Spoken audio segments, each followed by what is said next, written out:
What is going on, guys? So today, obviously from the title, we're gonna find out why you need to get new drive shafts. And as you can see, it is very dirty, very muddy, because I do not daily drive this thing. I have my other car for that, so I pretty much only do off-road. So this is why we need to get some new drive shafts on this guy. I'm going to throw a huge shout out to Disciple Offroad. It is an online site where you can order a whole bunch of Jeep parts and other manufacturers for sending me out these drive shafts, because these are going to be making my wheeling experience so much better with something else I don't have to think about. Definitely check their website out. I'm going to link that to the description below. And these are some Adams drive shafts, which are also one of the top-notch drive shafts you can get out there. I will link those specifically also in the description below for you guys. So if you're like me, I always thought that the drive shafts originally from stock are a lot thicker, so in my brain, why would I go for like smaller in diameter drive shafts? The old drive shafts are a lot bigger in diameter, so normally the bigger is better and whatever, that kind of stuff. However, that is not the case when it comes to drive shafts. Let's cut one of these things open and let's see how thick that sidewall is, because yeah, let's do a comparison. Well, I'm not going to cut the new drive shafts apart because, you know, that would be bad.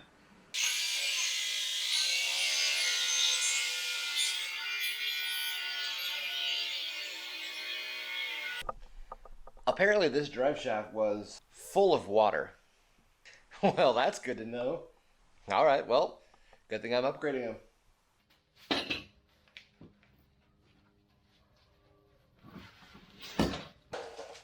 So as you can see, that is not very thick, like, at all. Yeah, even though it is gigantic in diameter, it is not thick in there. So this is why you definitely want to upgrade to a newer drive shaft right there. Another thing we're going to be looking at is how much these things actually bend and flex. Now, if you're off-road and you're going to be flexing it out, this front end is not very sturdy. It is not very thick, and it is a CV joint that does tend to wear out pretty quickly. Just comparing the two sizes of that CV joint and this double cardigan U-joint that they have pretty much on all the new drive shafts, it is a huge night and day difference right there. The size is just absolutely insane. Okay, now that we saw the old drive shafts are super thin, and you can see why they tend to bend and basically turn into a pretzel. So let's jump underneath there and we're going to start removing that rear one first and show you how that's done. And for safety reasons, I'm going to suggest chalking your rear tires,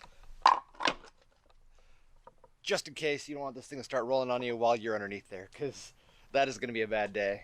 Jumping up underneath the Jeep, we're going to be jumping to the back axle first. Now you do want to remove the axle side first before you jump up to the transfer case. You can lock the transfer case. Airplane. You can lock the transfer case into four-wheel drive, lock it into gear, so then the drive shaft doesn't actually spin. If you have your Jeep up in the air on a stand, these rear tires will spin when you start trying to torque down on those nuts for the drive shaft. So jumping back here to the rear axle, you have this big old giant bar that's sitting right in the middle. That's going to be your drive shaft, for, you know, obviously. I find it a little easier to break them loose first with just a wrench before I start putting like an impact gun or things on it. The bolts for the flanges where the drive shafts bolt into, like that CV spot where you have the 8 bolts going around, they are an 8mm bolt. And I cannot stress this enough, make sure it is a 6-point socket, not a 12-point socket. I was using a 12-point socket and it stripped out a few of those bolts, so make sure it is an 8mm 6-point socket. So I had a few strip bolts, so I had to cut a couple of the bolts off. But once you have all the bolts out of that drive shaft, you're going to take a big old mallet and you're going to get a few whacks on there just to get that unseated there. It is going to take a little effort to pop it on out, and make sure you steady that drive shaft so you don't smack that off and it falls in your face. So normally if you guys are smacking that thing off, it's not going to be that difficult, but I had to fight those bolts too. So now we're going to climb up underneath here again, and we're going to do the front bolts. And these front bolts in the transfer case are right up here, same thing. And let's just hope that they're not stripped out and bashed on like mine were, so they're a little bit easier to get out. Got those bolts off. If you're lucky, you should be able to grab the edge of that the old drive shaft and actually just kind of push it all the way left and right, back and forth, until the whole drive shaft just kind of pops out of that flange area. If not, you gotta take a big old hammer and start smacking on it just like that back one. Now that we got the drive shaft out, we gotta get the big old socket, the 1 5/16. We're gonna be throwing it on the nut on the axle side flange. Gotta remove that nut off there and then pull that whole flange on out. You can do this part with a big old wrench, but I'm gonna use this impact gun. It's gonna help out a lot. So if you have one of these, definitely use it. Once you have that nut off of the rear flange, you're gonna use one of these jaw pullers. Now you can get these pretty much at any auto parts store. You can rent them. I think this was like 40 bucks from the O'Reilly's up the street. So we're gonna use this puller to pull that guy right on off. And I'm gonna just throw a little bit of grease in here, so it's gonna help get the splines back on here just a little bit better. And don't forget to throw just a little bit of Loctite on the nut, just so everything sticks in there, because this is a nut that you do not want to come undone while you're driving down the road. From the front output shaft, from the transfer case into the rear drive shaft, there's going to be this little baby gasket in here. You are going to want to pull that gasket out and transfer it over to the new one if it is in good shape. Mine is in perfect shape, so I'm going to reuse this one. If it's all ripped up and torn to pieces, then you're going to want to get a new one. Now that we've got the rear axle done, the front side of the rear drive shaft from the transfer case is exactly the same thing. You're going to remove all those bolts off there, and then you're going to be pulling that out with that jaw puller, then putting the new one right back on it. So I'm going to fast forward through that one real quick so you guys can see that little process.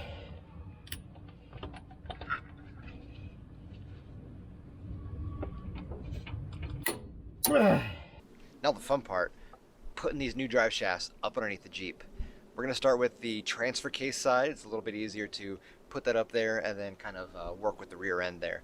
Transfer case side, they provide these 8mm bolts, and what they're going to do is they're going to screw in from the front side of the U-joint into the yoke on the transfer case side. A little dab of Loctite. Super easy to line up there. If you do the two opposites or two kitty corner ones, it'll be a lot easier than you could just do the other two.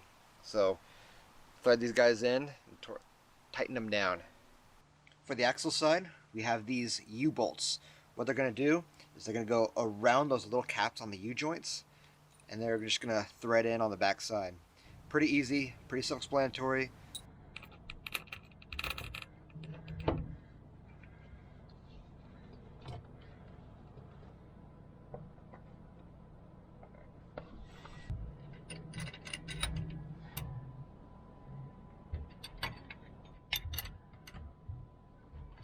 As you can see, it started raining just a little bit outside on me. That's what it is in the Pacific Northwest.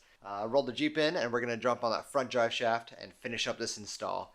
Now the front drive shaft is very, very similar to the rear.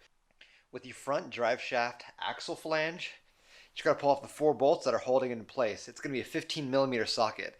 I find a ratchet wrench with an extension on there is going to give you all the access you need to get through that. That axle nut we're going to be leaving just in place, and we're going to reuse that same flange in the front. All we got to do is pull out the 8mm bolts on the transfer case side, and then pull that yoke out just like we did for the rear end. Well, there's not much more to show other than that. Pretty much just do everything like you did for the rear transfer case coming out, and then bolt in those 4 bolts on the front axle. I just finished that up, so I mean, that's going to be it. If you have any skid plates, aftermarket skid plates that are on your Jeep, they will get in the way. If you guys liked the video, please hit that like button, hit that subscribe button, and we're going to see you guys next time.